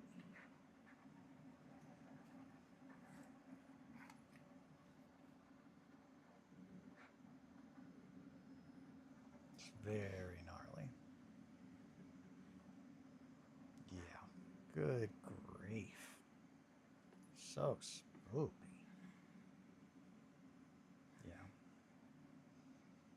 Yeah. Maybe somewhere around there.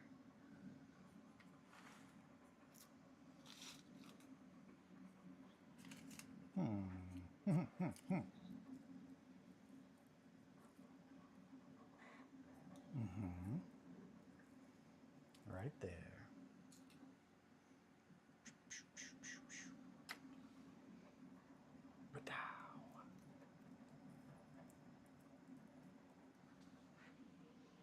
And then maybe a little bit more right over here.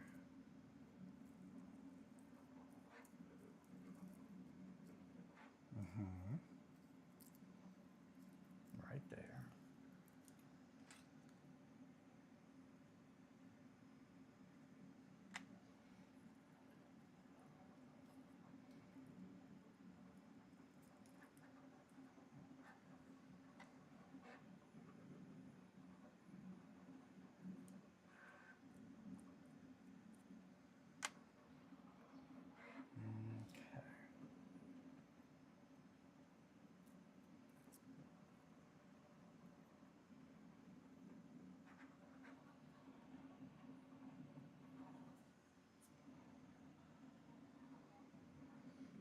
Probably some on the chest.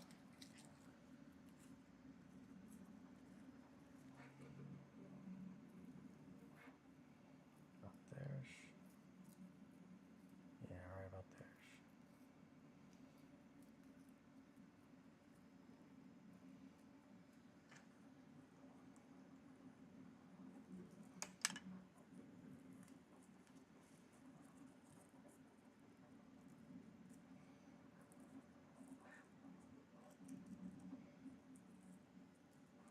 Okay.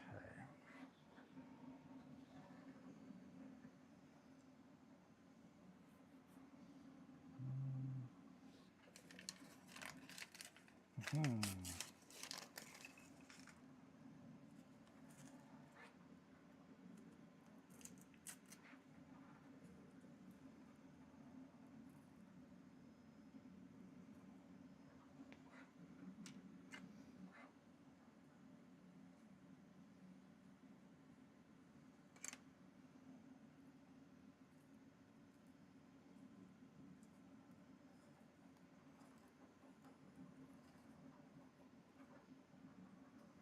All right.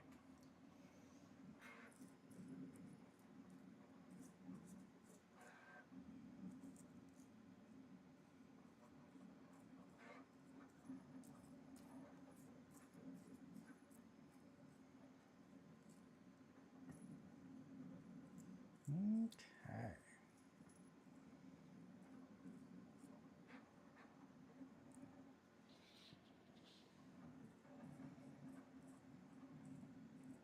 Get the paper nice and sloppy. Boo boo boo boo boo boo boo. Sloppy paper. That's what we're looking for. And we need to zoom out a little bit so you can see what I'm doing. Might need a little bit on his back, but just a little bit. Again, I really want that to kind of blend in.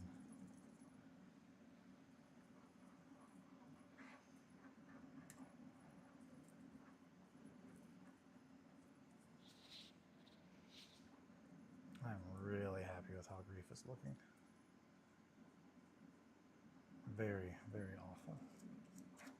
Man, the paper is really, it also really looks like old shed skin. There's a very unsettling look to it. Just trying to cut any of these loose fibers that aren't going to make too big of a difference. And I don't know how easy it would be to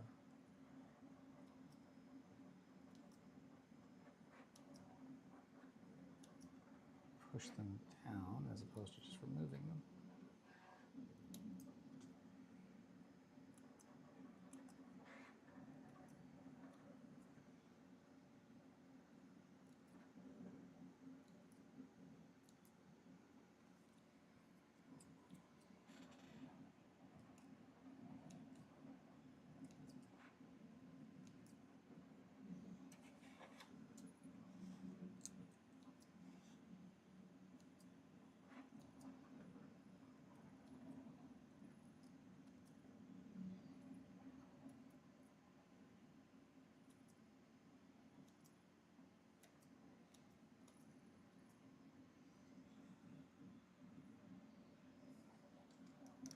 Okay, and on the back there, we're going to need some skin.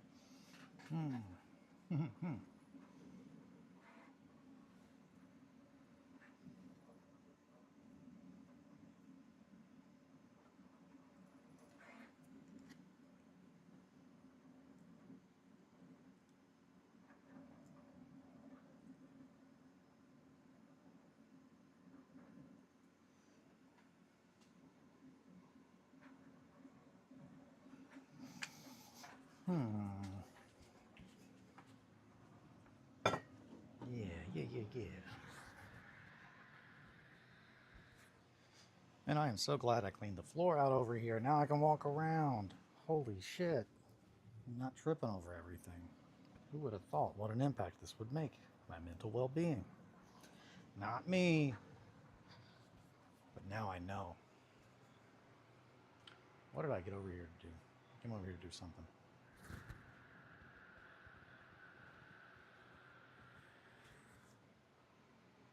Hi, Theo.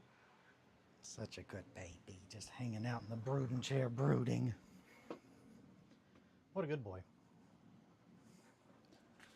What a good boy am I. That's what Theo says.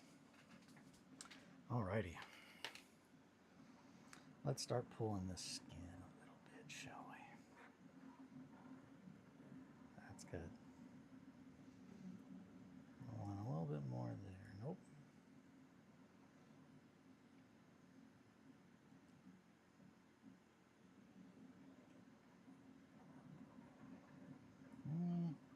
Honestly, yeah, let's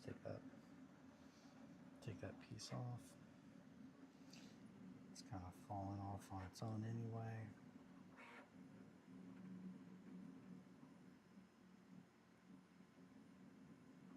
There we go. That's fun.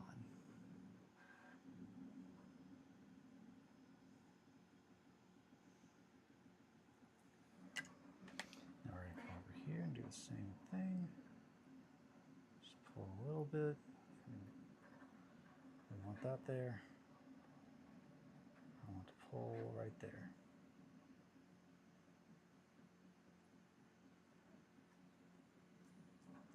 And now my finger's stuck.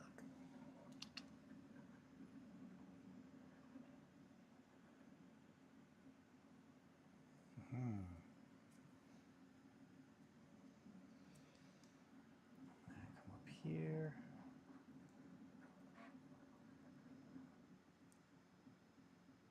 Pull this down.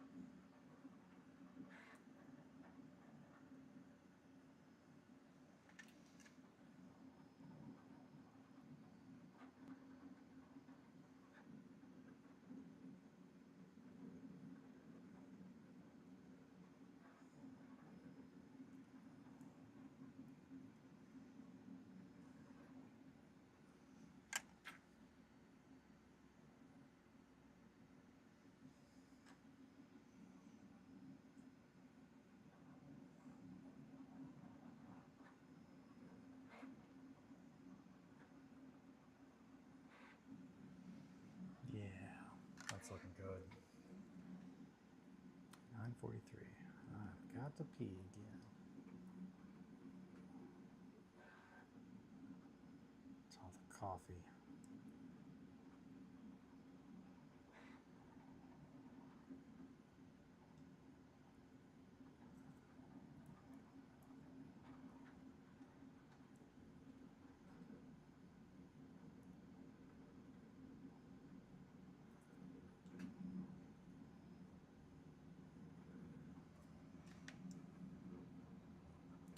I'm really liking that. So I'm going to lock that in with some super glue. Cyanoacrylate if you're nasty. If you're nasty.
Sorry, did not mean to go non-verbal there. Just focusing on getting that in there. All righty.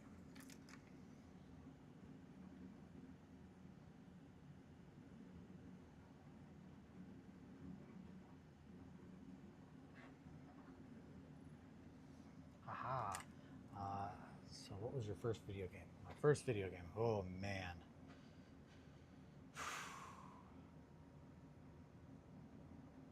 So I know I played a lot, but I think the first one I'm like, that's probably the first video game that like, when I think of video games, I'm like, oh, my first video game. I think Jurassic Park Rampage Edition, I think is what it was called. Yeah, the one where you can play as Dr. Grant or the Velociraptor. I think that was my first video game that I really remember. That was the first one with like a Pokemon Snap from my green Nintendo 64. Hell yeah, that's a rad one. That's a rad choice. Or place to start for sure. Yeah, I think Jurassic Park Rampage Edition was probably the first game that I know I owned, like, that I think of. I think before that I had played like Mario a little bit here and there, but I don't think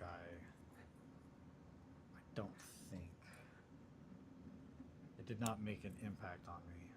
Mario has always been one that I'm not good at, and I think it has to do with the pacing. The pacing, you have to be patient and you have to know certain spots and jump in exact spots. But it feels like the pacing is always a little too slow, so I overthink, I think. Whereas like I grew up, playing Sonic a lot. Sonic makes sense to me. And I know Kelly is the opposite. She's a big fan of Mario. Grew up playing that. I think mine was like Duck Hunt or something on NES for sure. Yeah, the first system I ever had was a Sega Genesis. I did not get a Nintendo product outside of like the handhelds, like Game Boys, until I got a GameCube. And I do believe that the Wii was already out when I got the GameCube, and I got it specifically for Pikmin and the Resident Evil games, because they were not available on anything else at the time that I had.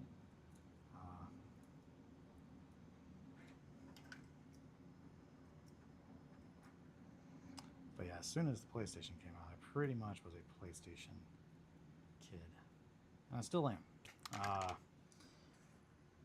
I've had all the PlayStations that have come out. I enjoy the controller. It just feels right. And I like a lot of my favorite game is a PlayStation exclusive, so despite what they say, I don't think it ever will be made for PC. But I could be wrong. I don't think I am, though. Is Sekiro PlayStation exclusive? It seems like it would be, but it might not be.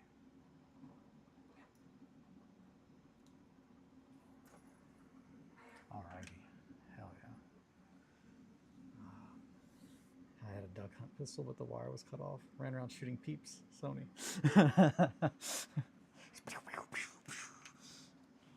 Well, we'll get you. Ooh, we'll get you. Duck hunt? I got a better idea.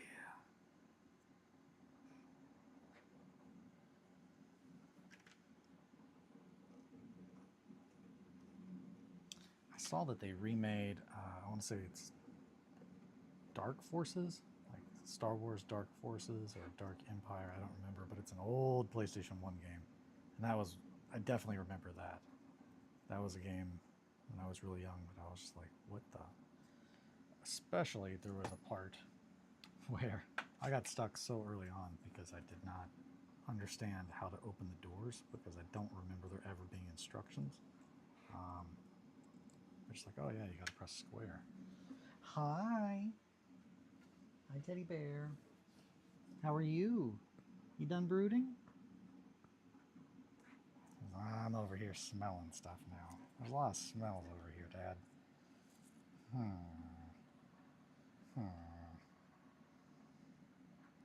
What you thinking about, Buggy? Says I'm gonna go in the painting booth for a little bit. Okay. Be careful. I'm a professional. Of course.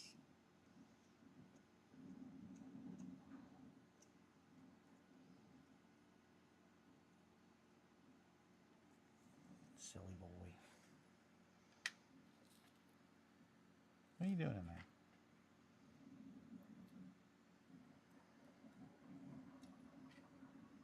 Oh, he's done. Welcome back, sir. Hi, Theo. Bye, Theo. So I got stuff to do. I'll be back.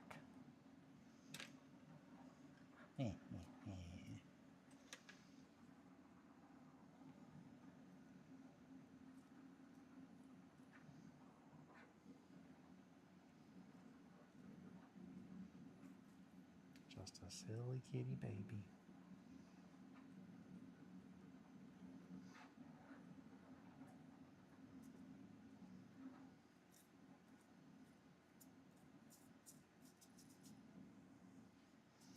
Alright, I gotta get that leg real wet. So I want to push that paper down a little bit. I can't remember my first game. My parents were gamers, so it could have been anything. I've got nostalgia for Gauntlet and Halo, though. Oh, man. My uncle's a nerdy gamer. I had all his hand-me-downs. Hell yeah. Man, Halo. I played the hell out of Halo.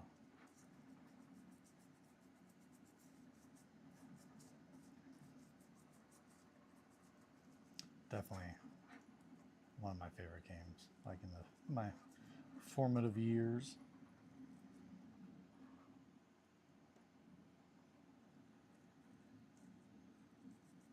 Oh, shit. I'll have to double check. First video game I've ever played might have been Doom. Let me look it up. Let me look up when Rampage came out, because I think I might have played Doom first. Jurassic Park Rampage Edition came out in 1994.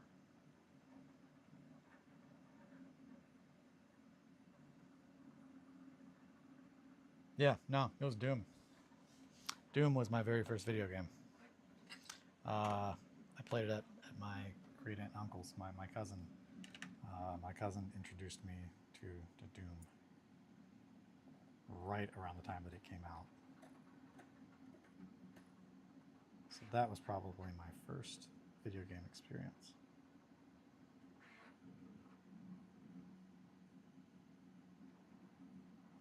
It had an impression. Not a bad one, I don't think. I think a really dope one.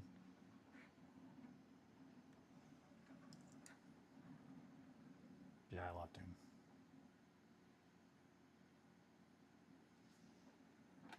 I think that's probably why. I think it's just a lot of nostalgia. Also the content. I love just killing demons, man.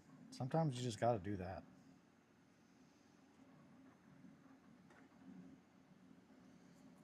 Doom is going. Frogger, hell yeah. So I played like arcade games and stuff, I think, but nothing that was like, oh man, I can sit at home, I can do this. But Doom, I think, was the first one, and then I think I got a Sega shortly after.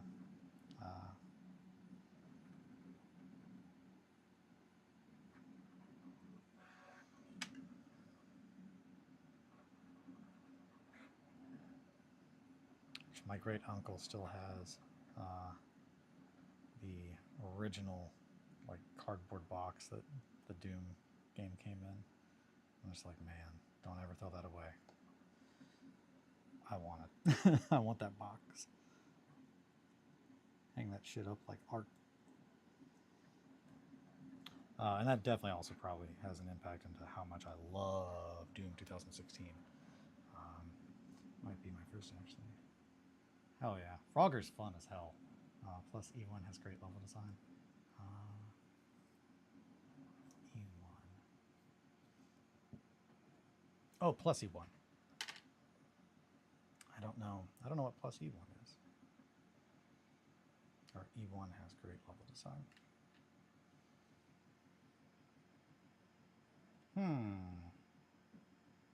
I don't know what E1 is. Oh, Doom Episode 1. Okay, gotcha. Yes. Yeah. That knee deep in the dead. That stuff got shareware. Oh, yeah. Oh, yeah. Absolutely. Yeah, I know that the track from the very first level of Doom is called Knee Deep in the Dead.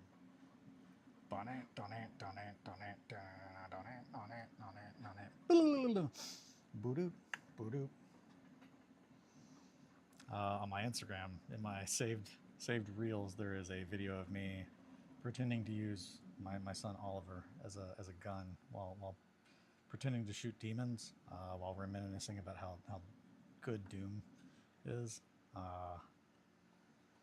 It's good. It's good. Also, I can't stress enough, he looks very much like he doesn't care because he's strange. He's my strange son. I mean that lovingly. You just kind of never know what that guy's thinking about. But I assume it's always something wild. Just like, man, what you thinking about, Oliver? Oliver James Buckwheat Corncob, to use his God-given Christian name. Right in there. Yeah. That'll be fun. Boop, boop, boop. Oh no. There we go. Aha. E1M1. What a banger. Yeah. Oh, is that yeah, is that what it's called? E1M1? Episode 1, Mission 1. Yeah. I want to say the song was Knee Deep in Dead, but it could just be called E1M1. I know the Mick Gordon soundtrack. I'm pretty sure that was might be called E1M1.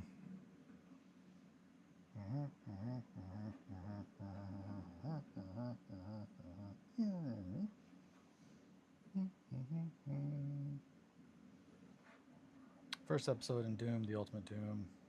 And the only episode in shareware version. The episode takes place in UAC installations on Phobos, one of the moons of Mars. Designed mainly by John Romero. Every level was exclusively by him except E1M4, which was started by Tom Hall.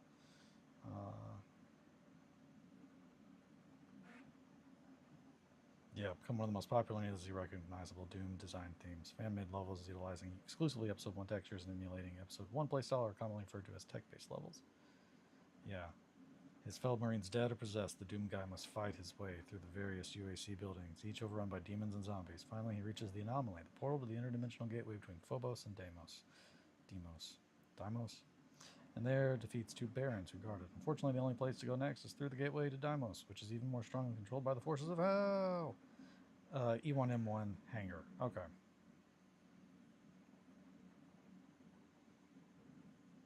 Yeah. Hell yeah. What a banger. Yeah, I think they could make a new. I think they could make a new Doom. I don't know. I never really played Duke Nukem, which is very strange. I know, given how much I love Doom. Deimos. Okay, thank you, Deimos. I like to be correct in how I pronounce things. I don't want to look like a clown, because then I have to be the saddest one.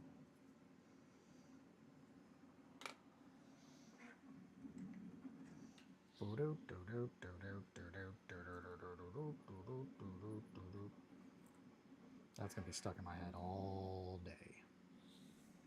No complaints, though.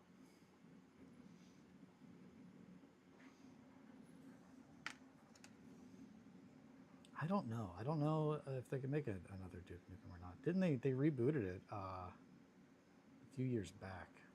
I don't think it went very well. Phobos. Deimos. Hell yeah. Duke Nukem 3. Okay, cool. I've also never played Wolfenstein. But that is another in that vein and often grouped together, especially because of the reboots with Bethesda's involvement. But I'm trying to remember the name of the company that did that. One of the guys that was part, I think he was the art director or the executive art director, but essentially he made a lot of the like really big calls. I want to say his name was Marco something.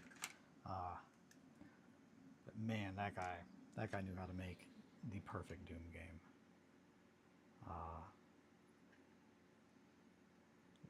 I watched a documentary about that a hot minute back, but it was great. Would recommend.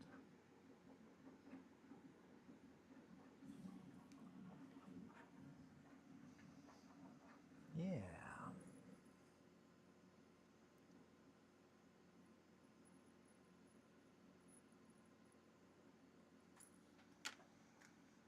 Put a little glue, bum bum bum, and maybe down here too, ba ba da bum.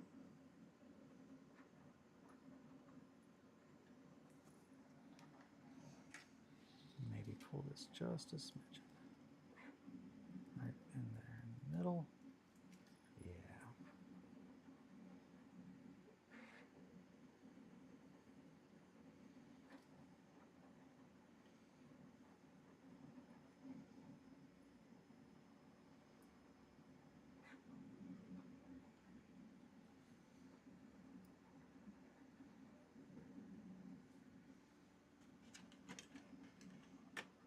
Absolute bangers. Wolfenstein 3 is not worth going back for. The reboots are fucking amazing. ID Software. Okay, ID Software. There we go. Yeah, they are the crew that like originally made Doom, if I remember correctly. Have any of you been playing the finals? I have not. What is the finals? I have just been playing Sekiro. I'm trying to finish it, which I just got to. What's his name? He handed me my ass so many times. Genichiro. So yeah, no, not to spoiler anything for you if you're like, man, I'm gonna play Sekiro. But man, that it's one of the sickest cutscenes ever. But it gets old after you hear him say it. But after climbing to the top of this tower to go get your kid back, your boy, gotta get the boy. You get to the top and you see him and you're like, oh, there he is, and there's this asshole that cut your arm off, and you're like, you son of a bitch, you cut my fucking arm off.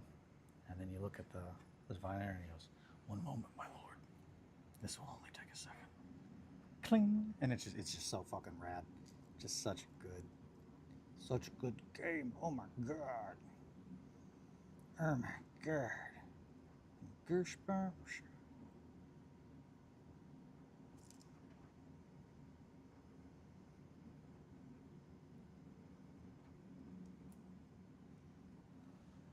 We're gonna need a little super glue where I want it and not all over my hands.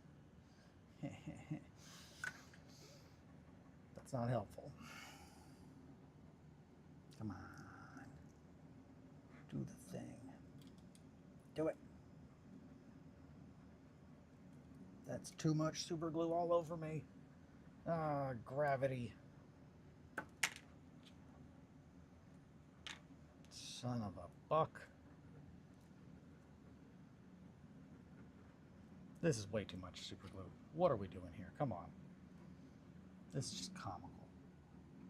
Get up in there. Get all up in there. Aha. That's what I'm talking about.